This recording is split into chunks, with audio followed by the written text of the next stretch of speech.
It is a shame with the Social Freedom Tribe. I want to do a video about food and flow state.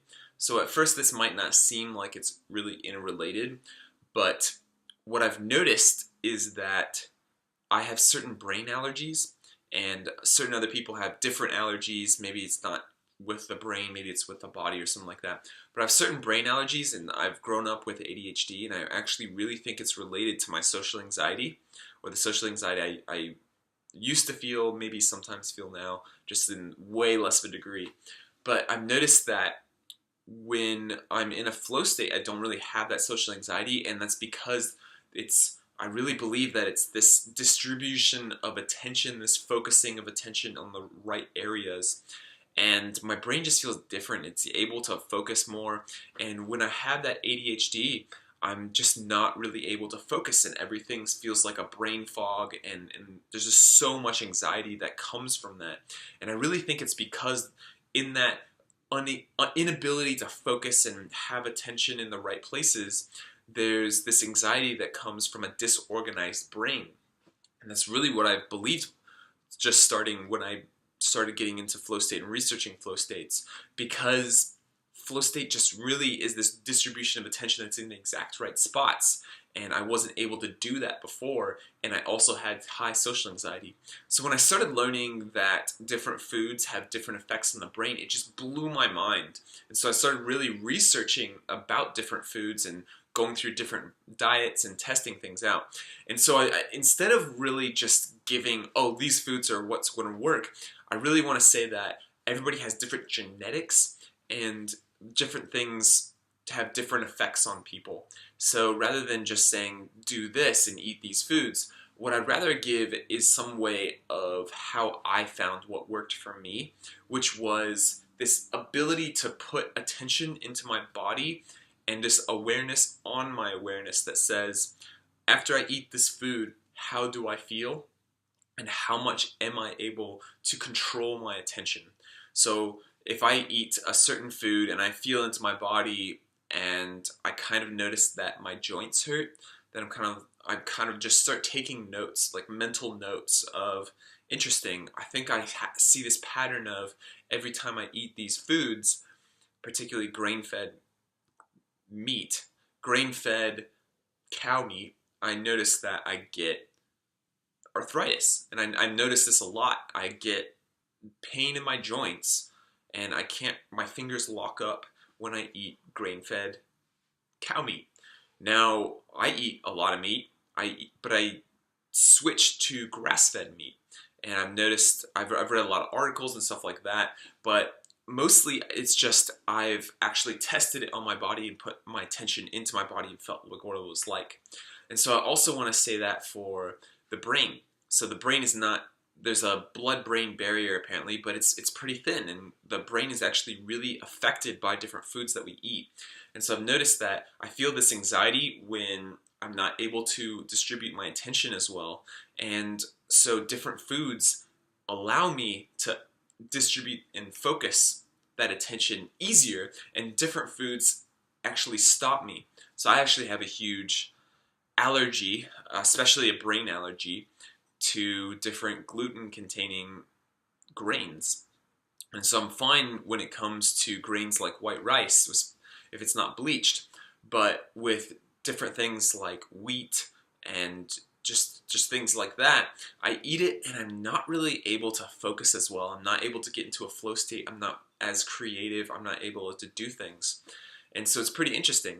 And so really, as I've done research and as I've tested on my body, I found what's worked for me, but I've also really paid attention to what does my brain do. And so I found a diet, the Bulletproof diet, that at first I was paleo, then I was bulletproof. And I'm not trying to get people onto that diet, but I'm just saying where I ended up. And the more I've zoned in onto this one diet and I've just like really researched it and then try to test it on my body, and is that actually true with each thing, the more I've found that it works for me in particular.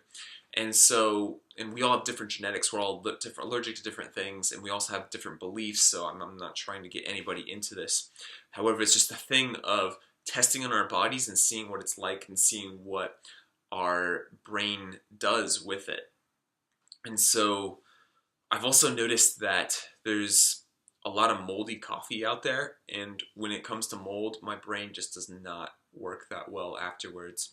And so I really have to get guaranteed mold-free coffee. I have to get high quality fats for my system, not the low quality stuff, and like MCT oil and all that.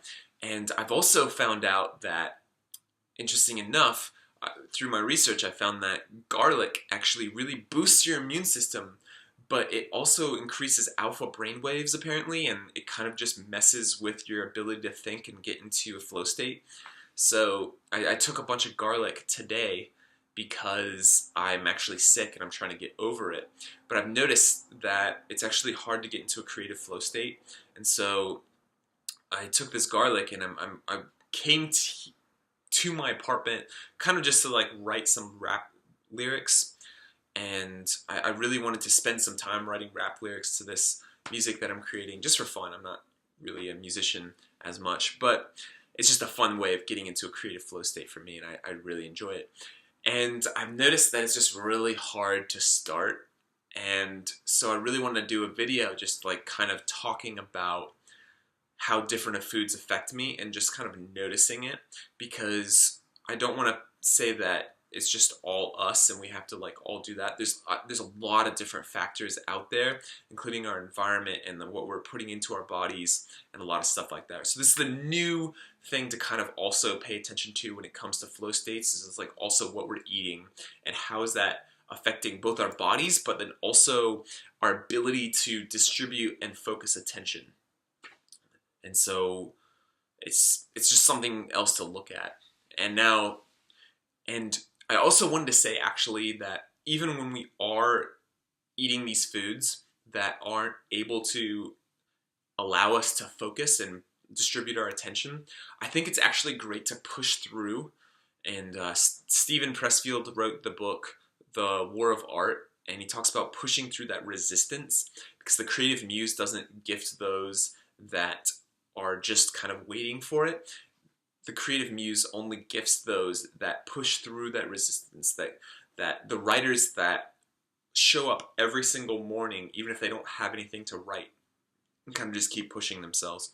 So I wanted to do a video, first of all, just kind of push myself through this. I mean, you can kind of see I'm like hesitating a bit. I had these videos this morning that I feel like were a lot better, and I was just like a lot more out there and in a flow. And right now I'm just kind of feeling stuck, but I'm also really putting this out there to kind of prove to you or show you what it's like to push through that resistance. And I want us to actually sit down and write through the rap lyrics to this music, even though I'm just not feeling it, because when I there is that flow state where I do feel like doing it, it's just gonna be so much better if I don't have to work from the ground up, kind of thing. Like if you're waiting to have a flow state to start, what'll end up happening is you'll kind of just go through the beginning phases.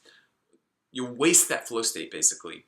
Whereas if you're just starting when you're not feeling it, you kind of have a head start when you have that flow state, and your flow state just has so much more to work with, that creative process. So really pushing through that resistance when you did eat those foods that aren't as great for you, for your attention to go through, like to focus and distribute attention.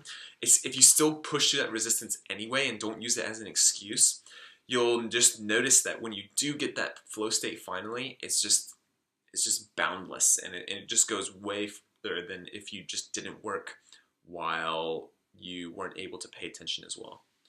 And so I love you guys. I hope you start really paying attention to what different foods and drinks, because especially soda and different sugary things where you get all hyper and then you crash.